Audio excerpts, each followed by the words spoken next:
कोकण म्हटलं की डोळ्यासमोर येतो निळाशार समुद्र, हिरवीगार निसर्गरम्य दृश्य आणि इतिहासाची साक्ष देणारे किल्ले. आजच्या व्हिडिओमध्ये आपण पाहणार आहोत राजकोट किल्ला, गणेश मंदिर, रॉक गार्डन आणि निवती बीच.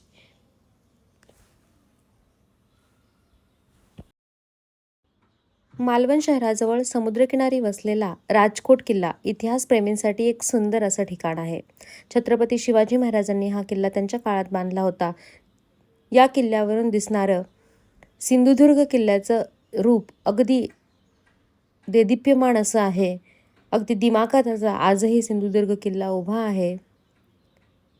तो आपल्याला इतिहासाची साक्ष देतो. संध्याकाळच्या वेळी येथे सूर्यास्ताचा नजारा पाहण्याचा अनुभव अतिशय अविस्मरणीय असतो.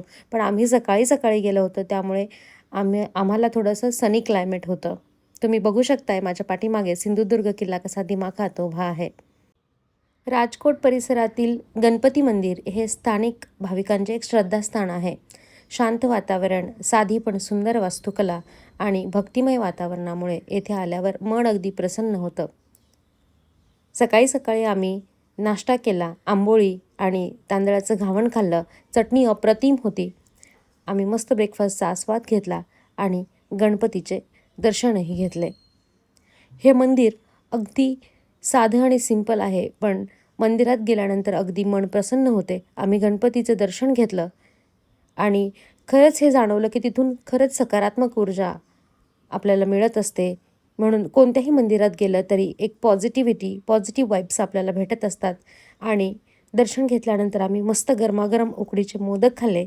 सकाळी सकाळी मंदिराच्या बाहेरच एका काकूंनी मस्त मोदक बनवले होते. गरमागरम उकडीचे मोदक खाल्ले. मन अगदी तृप्त झालं.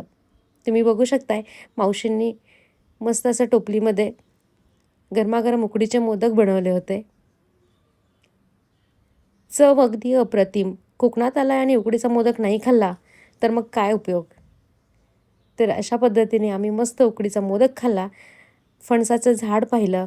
अगदी फणसांनी लकडलेली झाडं, काजू, नारळ, आंबे अशी वेगवेगळ्या प्रकारची झाडे आपल्याला तिथे पाहायला भेटतात.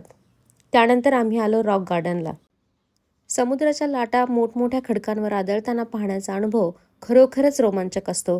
माझी आजी समुद्राच्या लाटांचा मस्त आनंद घेत होती. ती एक वेगळ्याच दुनियेत होती. आयुष्यामध्ये पहिल्यांदा तिने असा अथांग समुद्र पाहिला होता. येथे बसण्याची व्यवस्था आहे. खूप छान अशी झाडे आहेत. त्यामुळे समुद्राचा आवाज केवळ निवांत वेळ इथे घालवता येतो. सूर्यास्ताच्या वेळीसुद्धा हे ठिकाण आणखीनच मोहक दिसते आणि अनेक पर्यटक खास सूर्यास्त पाहण्यासाठी इथे येतात.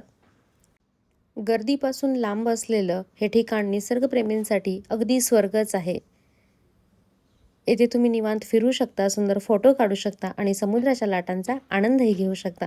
जर तुम्हाला गर्दीपासून दूर शांत बीच हवा असेल तर निवती बीच नक्कीच तुमच्या यादीत असायला हवा बरं का. आम्ही मस्त एन्जॉय केला. छान असं फोटोशूट केलं आणि कोकणची मजा आम्ही 2 दिवस मस्त पुरेपूर अनुभवली. तिथलं जेवण असेल, तिथली माणसं असतील, तिथल्या माणसांमधला एक प्रेमळ स्वभाव असेल, हेल्पफुल नेचर असेल, खूप खूप खूप छान होतं.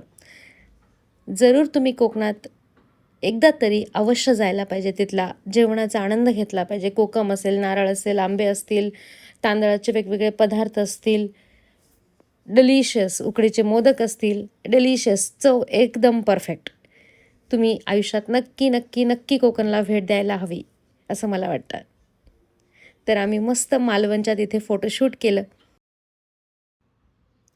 आणि आता वेळ झाली होती देवबागकडे रवाना होण्याची. देवबागचं दृश्य अगदी अप्रतिम आहे. त्याची इन्फॉर्मेशन आपण नेक्स्ट ब्लॉगमध्ये बघूयाच. चला तर मग आम्ही निघालो होतो मालवणच्या मार्केटमध्ये. लोकल मार्केटमध्ये आम्ही शॉपिंग केली. शंखशिंपल्यांचे वेगवेगळे आयटम्स त्यांनी बनवलेले होते. अँकलेट असेल, ब्रेसलेट असेल, इयरिंग्स असतील, असं छोटं-छोटं आम्ही शॉपिंग केलं आणि लंच करून आम्ही निघणार होतो देवबागकडे. तर नेक्स्ट ब्लॉग बघूया देवबागचा शूट. Thank you.